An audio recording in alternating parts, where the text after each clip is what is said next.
Getting up to speed on generative AI. This is Mac Voices. Today's Mac Voices is supported by Kolide. Kolide ensures only secure devices can access your cloud apps. It's zero trust, tailor-made for Okta. Book a demo today at kolide.com/MacVoices. Welcome to Mac Voices. This is the talk of the Apple community, and I'm Chuck Joyner. This is a Mac Voices briefing on getting informed about generative AI. You've heard us talk about ChatGPT and other generative AI engines on Mac Voices Live, and you'll continue to hear us talk about them because it is such a hot topic out there right now. But it's also a confusing topic. There are so many opinions and positions on whether it's good, whether it's bad, whether it's accurate, whether it's not, whether you should be using it, whether you should not be using it, exactly what you should be using it for if you are using it or want to use it. The list goes on and on.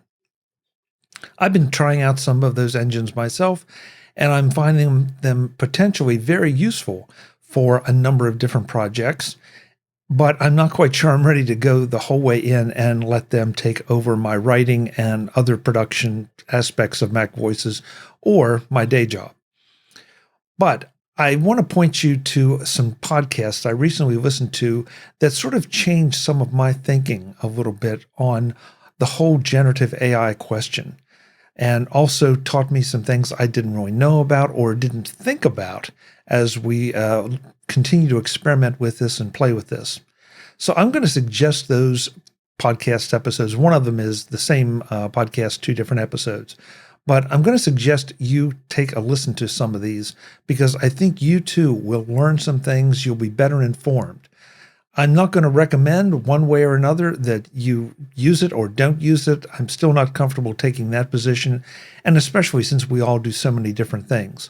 But I think that the time spent listening to these podcasts will be well worth it to help you understand generative AI just a little bit better, both the short-term and long-term implications.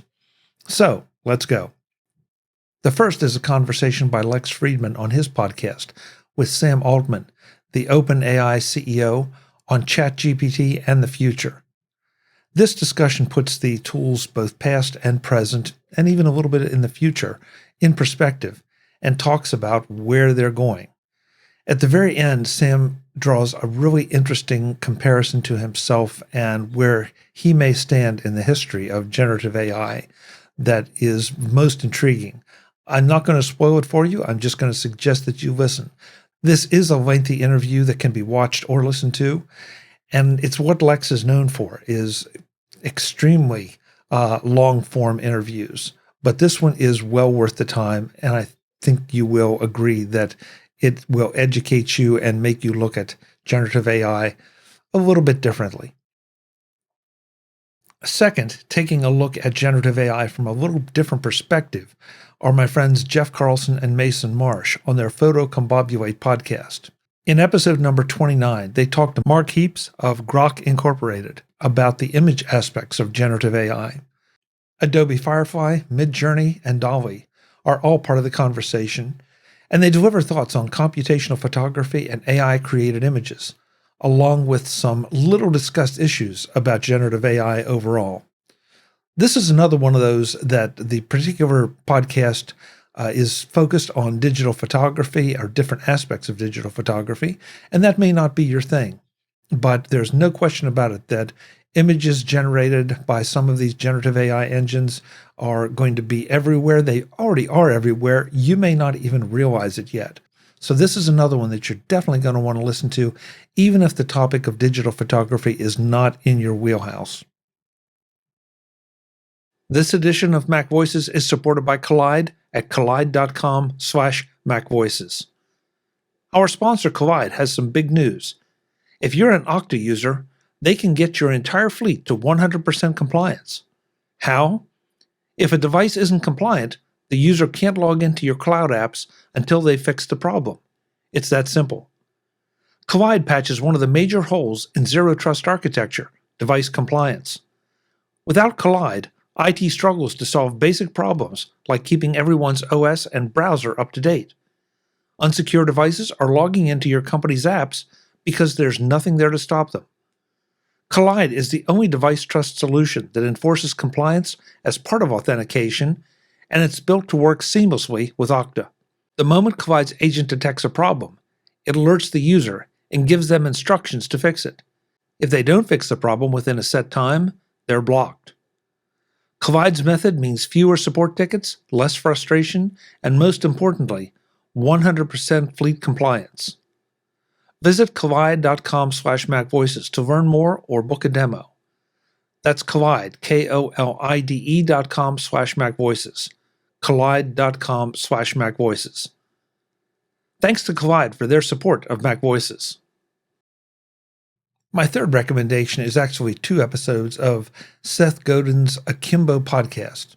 You probably know Seth Godin as a business author, the author of The Purple Cow, and a whole lot of other books on business and marketing. On his Akimbo podcast, Seth usually tackles all sorts of business and management topics. In this 2-part series, though, Seth gives his take on generative AI use in those arenas, as well as what they mean for the future of work as we know it now. And it is going to change. The first installment is called The Dance with AI, Reality and Identity. The second part is called The End of Mediocrity. Both combined really do give a great perspective, business perspective, on the use of generative AI and why you should be using it, or why you, at the very least, cannot ignore it. I strongly suggest you listen to this as one of those podcasts that help you learn how to think about this new world of generative engines and what it means for you in your business as well as your daily life. Again, I recognize that I may be recommending podcasts here that don't fit your usual listening habits or even your general interest. But each one of them touches on generative AI and the related topics from a different angle, and I think each one of them will help you understand and think about generative AI just a little bit differently, and at the very least be better informed about what it is and where it's going. That's a MacVoices briefing for this time. I'm Chuck Joyner. I'll be back with more soon. As always, thanks for watching. Visit MacVoices.com for show notes and to connect with Chuck on social media. Get involved in our Facebook group or like our Facebook page, and get more out of your Apple tech with MacVoices Magazine, free on Flipboard and on the web. And if you find value in it all, consider supporting us through either our Patreon campaign at patreon.com/MacVoices or by making a one-time donation via the PayPal link on our front page and in the show notes of each episode. You will join these fine people who help bring you MacVoices.